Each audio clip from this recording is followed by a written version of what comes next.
Hello everyone, मैं नवनीत त्रिपाठी स्वागत करता हूं आप सबका सक्सेस कर्व के यूट्यूब चैनल पे। जैसा कि पिछले वीडियोज में हमने वर्ष 2017 के विज्ञान के जो भी वस्तुनिष्ठ प्रश्न थे उनके बारे में डिस्कस किया था। आज हम बात करने वाले हैं वर्ष 2019 के विज्ञान के जो भी वस्तुनिष्ठ प्रश्न हैं। यहाँ पे आप पाएंगे कि वर्ष 2017 के मुकाबले यहाँ पे प्रश्नों की संख्या दोगुनी हो गई है, यानी कि 40 प्रश्न पूछे गए हैं। तो एमसीक्यू की इंपॉर्टेंस बढ़ जाती है और यहाँ पे जो प्रश्न पूछे गए हैं अमूमन आप देखेंगे कि 13 से 14 प्रश्न प्रत्येक विषय भौतिकी हो, जीव विज्ञान हो, रसायन विज्ञान हो, उनमें से आए हुए हैं। तो आइए शुरू करते हैं। आज का जो पहला प्रश्न है उसमें पूछा गया है कि दांतों को साफ करने के लिए जो दंत मंजन होता है वो प्रायः होता है। तो यहाँ पे जो ऑप्शन दिए हुए हैं क्षारीय, लवण युक्त, अम्लीय, इनमें से कोई नहीं। तो इसका सही उत्तर होगा क्षारीय, क्योंकि जो दंत मंजन होता है उसमें पाए जाते हैं फ्लोराइड्स। और जो फ्लोराइड होते हैं, हमारा जो पहले का पीएच है उसको अल्कलाइन यानी कि क्षारीय बनाते हैं और ये दंत क्षरण से भी बचाते हैं जो फ्लोराइड्स होते हैं। इसलिए इसका सही उत्तर हो जाएगा पहला ऑप्शन क्षारीय। अगला प्रश्न आपके स्क्रीन पर दिख रहा होगा कि क्लोरीन के परमाणु की बाह्यतम कक्षा के इलेक्ट्रॉनों की संख्या कितनी होती है। तो ये आपको समझना सबसे पहले यह है कि ये जो फ्लोरीन हो गए, क्लोरीन हो गए, ये सब जितने भी हैलोजेंस ग्रुप हैं पीरियोडिक टेबल में, आपने इलेक्ट्रॉनिक कन्फिग्रेशन पढ़ा होगा तो आपने पाया होगा कि उनका जो कन्फिग्रेशन है आखिर में आता है NH2NP5। तो यहाँ पे आप जोड़ेंगे तो आपको बाह्यतम कक्षों में इलेक्ट्रॉनों की संख्या S ब्लॉक में 2 और P में 5 यानी कि 7 हो जाएगी। तो ये क्लोरीन है, तो इसका ये भी हैलोजेंस के ही ग्रुप के है, तो इसका सही उत्तर हो जाएगा 7 यानी कि दूसरा ऑप्शन। अगला प्रश्न है सुरंगम किस राज्य की जल संग्रहण व्यवस्था है। ये ऑप्शन दिए हुए हिमाचल प्रदेश, केरल, तमिलनाडु, कर्नाटक। तो जो सुरंगम जल व्यवस्था है किस राज्य की, तो ये जो दक्षिण कन्नड़ जो डिस्ट्रिक्ट है, जिला है, जहाँ पे कासरगोड जिला है, वहां पे सुरंगम जल संग्रहण व्यवस्था है। तो इसका सही उत्तर हो जाएगा कर्नाटक, यानी कि जो जिला जिनके बारे में हमने बात किया ये कर्नाटक में ही पाए जाते हैं, कासरगोड। तो इसका सही उत्तर होगा कर्नाटक, चौथा ऑप्शन। अगला प्रश्न है वायुमंडल में प्रकाश का कौन सा रंग वर्ण अधिक प्रकीर्णन करता है। तो यहाँ पे सबसे पहले ये समझिए कि जो प्रकीर्णन होता है वो निर्भर किस पे करता है, किस क्या संबंध है।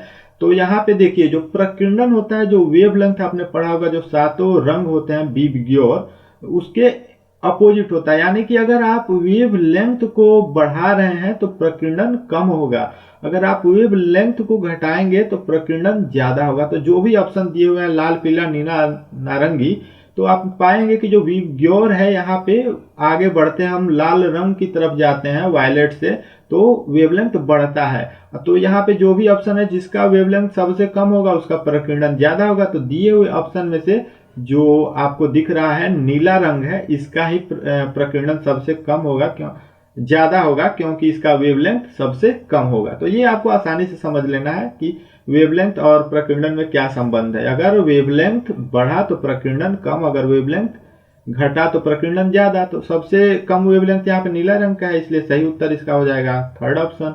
अगला प्रश्न है विद्युत आवेश का SI मात्रक है। ये प्रश्न हमने वर्ष 2014 में भी किया था, तो इसका सही उत्तर होगा कूलम्ब, यानी कि चौथा ऑप्शन।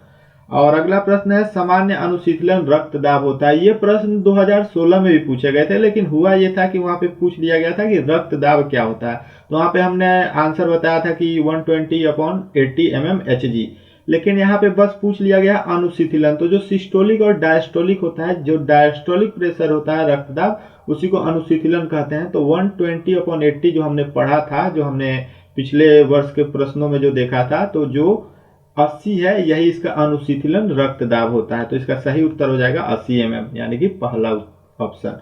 अगला प्रश्न है इनमें से कौन पादप हार्मोन है। तो सबसे पहले आप ये समझ लीजिए कि पादप हार्मोन कौन कौन से हैं। जो 5 ही हार्मोन है जो पादप हार्मोन है, तो जो ऑक्सिन हो गया, जिबरेलिन हो गया, एब्सिसिक एसिड हो गया, इथाइलिन हो गया और साइटोकाइन हो गया, यही सब क्या है पादप हार्मोन है। बाकी सब जो ऑप्शन में दिए हुए इंसुलिन, एस्ट्रोजन, थायरोक्सिन, ये तो है ही नहीं।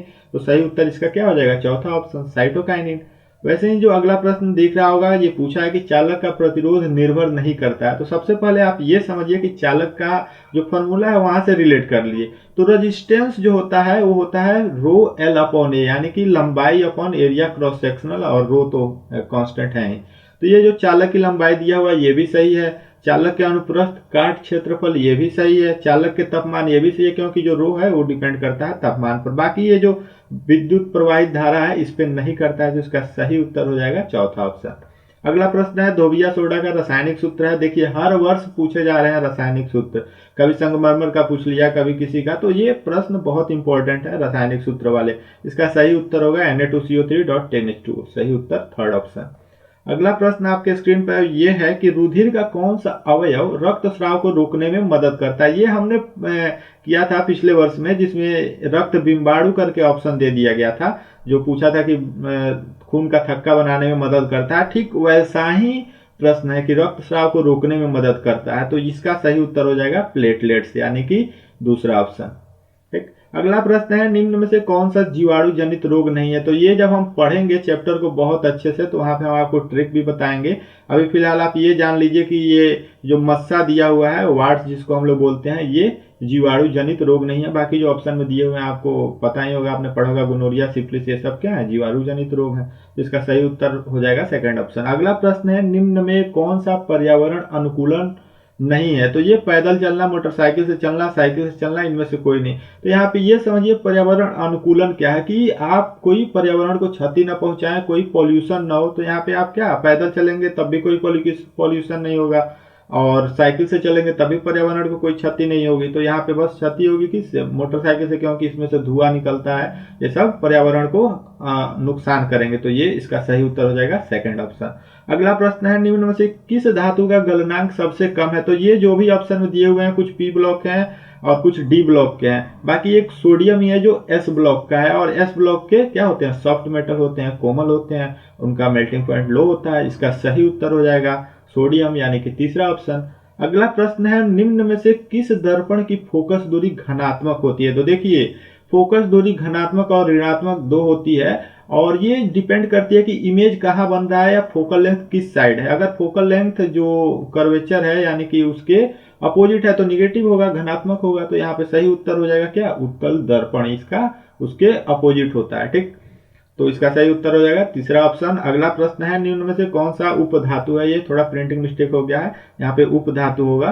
तो ये जो पूछा गया है यहाँ पे जिंक, कैल्शियम और कार्बन, ये जर्मेनियम। तो हमने ये प्रश्न 2014 में भी किया था, आपको याद होगा। हमने 4 से 5 उपधातु के नाम भी बताए थे और वही आते हैं, और देखिए यहाँ पे भी पूछे गए हैं। तो ये सब बहुत आसान प्रश्न है, और ये हमने 2014 में भी डिस्कस किया है आपके साथ। अगला प्रश्न है कि कौन सा अधातु कमरे के तापमान पर तरल अवस्था में पाया जाता है।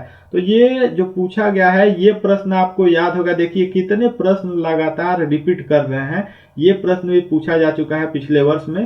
तो यहाँ पे देखिए जो हमने बताया था कि जितने भी अधातु होते हैं वो ठोस अवस्था में होते हैं, जिसमें एक्सेप्शन था, और वही अपवाद पूछ लिया गया है ब्रोमीन। ठीक, तो इसका सही उत्तर होगा ब्रोमीन, जो कि तापमान पर तरल अवस्था में पाया जाता है अधातु होते हुए भी। अगला प्रश्न है निम्न में कौन सा स्वच्छ ऊर्जा स्रोत है। तो जो भी ऑप्शन दिए हुए हैं, कोयला, प्राकृतिक गैस, लकड़ी, तो यहाँ पे लकड़ी जो है स्वच्छ ऊर्जा का स्रोत। अगला प्रश्न है निम्न में से कौन सा संबंध सत्य है। आपको याद होगा बहुत आसान प्रश्न था, ये हमने किया था, वहां पे पूछ लिया था रेजिस्टेंस, प्रतिरोध में क्या संबंध है, और यहाँ पे पूछ लिया है डायरेक्ट वही फॉर्मूला V=IR। तो यहाँ से हमने उस प्रश्न में पिछले वर्ष में 2016 में निकाला था रेजिस्टेंस, और यहाँ पे डायरेक्ट वही पूछ लिया है। तो इसका भी सही उत्तर एकदम आसान प्रश्न है, सेकंड ऑप्शन हो जाएगा। और ये पूछा गया है निम्न में कौन एक लिंगी पुष्प है। ये यहाँ पे समझिए एक लिंगी पुष्प होते क्या है, यानी कि या तो उसमें नर होगा या तो मादा। तो एक लिंगी पुष्प यही होते हैं, और यहाँ पे जो ऑप्शन दिया हुआ है पपाया, यानी कि पपीता का जो पुष्प होता है वो एक लिंगी पुष्प है। इसका सही उत्तर होगा दूसरा ऑप्शन। अगला प्रश्न है निम्न में कौन एक उभयलिंगी जंतु है। ये देखिए लगातार प्रश्न आ रहे हैं एक जैसे, यहाँ पे पूछ रहा है उभयलिंगी, वहां पे एक लिंगी पूछ लिया। तो उभयलिंगी क्या होता है, जिसमें नर और मादा दोनों पाए जाते हैं। ठीक, तो यहाँ पे जो केचुआ है जिसको हम लोग अर्थवर्म बोलते हैं, वो क्या है, उभयलिंगी जंतु है। अगला प्रश्न है कि पादपों में पाया जाने वाला वृद्धि हार्मोन निम्न में से कौन सा है। तो जो पादपों में वृद्धि हार्मोन, ये प्रश्न आपको याद होगा शुरुआत में ही पूछ लिया था, जो जिसका सही उत्तर हमने साइटोकाइनिन बताया था। ठीक वैसा ही प्रश्न है। बाकी सब ये इंसुलिन, एड्रेलिन, थायरोक्सिन, तो ये तो पादप में हार्मोन पाए नहीं जाते हैं। एक ही हार्मोन है जो जिब्रेलिन है, वो पाया जाता है। तो इसका सही उत्तर क्या हो जाएगा, जिब्रेलिन। और 22वां प्रश्न है कि कौन सा हाइड्रोकार्बन सबसे सरल यौगिक है। ये देखिए फिर से प्रश्न मतलब इतने ज्यादा रिपीट कर रहे हैं कि आप अगर 3 से 4 वर्ष के प्रश्नों को लगा लें तो आपका एक भी वस्तुनिष्ठ प्रश्न गलत नहीं होगा, इसकी हम गारंटी दे रहे हैं। क्योंकि देखिए आप खुद देखेंगे 5 से 6 प्रश्न लगातार रिपीट कर रहे हैं। हाइड्रोकार्बन सबसे सरल यौगिक हमने बताया था पिछले वीडियोज में कि जिसमें कार्बन की संख्या बिल्कुल कम हो एकदम, तो सबसे कम किसमें है, मीथेन में, एक ही कार्बन है। तो इसका सही उत्तर क्या होगा, पहला ऑप्शन। और वैसे ही अगला प्रश्न है 23वां कि संगमरमर का रासायनिक सूत्र है। ये भी प्रश्न पूछे जा चुके हैं। आपको याद होगा कि जो कैल्शियम कार्बोनेट है CaCO3, ये संगमरमर का रासायनिक सूत्र है। अगला प्रश्न है किसी अंतरिक्ष यात्री को आकाश कैसा प्रतीत होता है। तो इसका सही उत्तर होगा काला। आप सभी को पता होगा क्योंकि जो आकाश है वहां पे वायुमंडल है नहीं, तो वायुमंडल नहीं है तो फिर क्या, सब ब्लैक ही है, पूरा काला वहां पे प्रतीत होता है। ठीक। और ये जो मेरु रज्जु निकलता है, ये मेरु रज्जु निकलता है मेड्यूला से। इसका सही उत्तर होगा मेड्यूला, यानी कि चौथा ऑप्शन। ठीक। और ये जो प्रश्न दिया हुआ अतिभारण के समय, यानी कि मतलब ओवरलोडिंग जिसको हम लोग बोलते हैं, विद्युत परिपथ में विद्युत धारा का मान कम हो जाता है। जो प्रश्न दिए हुए बहुत अधिक बढ़ जाता है, बहुत कम हो जाता है, परिवर्तित नहीं होता है, तो ओवरलोडिंग होती है तो बहुत अधिक बढ़ जाता है। इसका सही उत्तर होगा पहला ऑप्शन।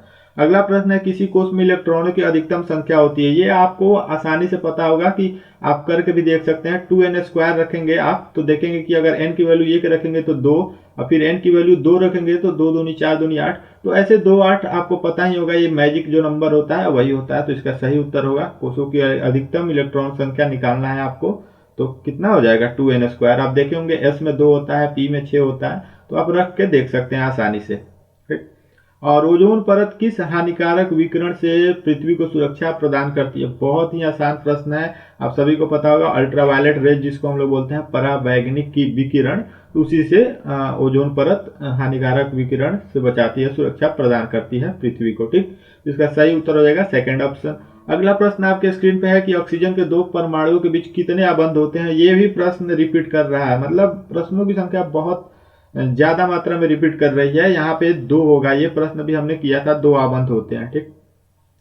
हमारा शरीर किस पीएच परास के बीच कार्य करता है। पीएच से तो लगभग हर वर्ष पूछ लिए जाते हैं। आप देखेंगे कि अभी तक जो जितने भी प्रश्न हमने किया है वहां पे कभी पूछ लिया कि क्षारीय पीएच का कितना मान होता है, अम्लीय का कितना मान होता है, तो ये सब प्रश्न आते हैं। वही पूछ लिया कि हमारा शरीर, तो शरीर जो है 7 से 7.4, यानी कि यहाँ पे जो भी ऑप्शन दिए हुए हैं उनमें से सबसे सही उत्तर होगा चौथा ऑप्शन 7 से 7.8।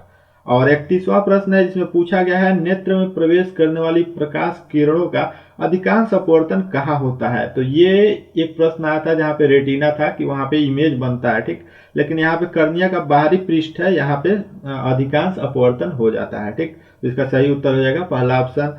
और ये 32वां प्रश्न है विभक्त वलय का उपयोग किस उपकरण में किया जाता है। ये जो स्प्लिट रिंग होता है ये विद्युत मोटर में किया जाता है, जो डीसी करंट वाले होते हैं। तो ये जो पहला ऑप्शन है इसका सही उत्तर हो जाएगा। अगला प्रश्न है कौन सा परंपरागत ऊर्जा स्रोत है। अब परंपरागत ऊर्जा स्रोत कहने का मतलब ये है कि जो मतलब ग्रीन हाउस गैसेज ना मतलब कम रिलीज करती हो उनको कहा जाता है। ठीक। तो जो बाकी ये नाभिकीय ऊर्जा स्रोत है ये इसका सही उत्तर होगा। ठीक। क्योंकि ग्रीन हाउस गैसेज कम रिलीज होती है, यही इसमें देखना होता है, समझना होता है। ठीक।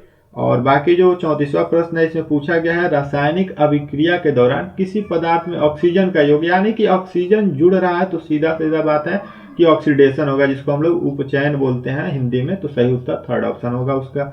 अगला प्रश्न है निम्न में कौन बौने पौधे को दर्शाता है। तो आपने जेनेटिक्स पढ़ा होगा तो वहां पे आपने पढ़ा होगा, बहुत ही आसान प्रश्न है। अगर कैपिटल टी है तो वो क्या करता है, डोमिनेंट कैरेक्टर को दर्शाता है। तो यहाँ पे जो भी ऑप्शन दिए हुए हैं बौने पौधे को दर्शाने के लिए क्या होना चाहिए, रिसेसिव कैरेक्टर होना चाहिए। तो इसका सही उत्तर स्मॉल टी होगा, सेकंड ऑप्शन।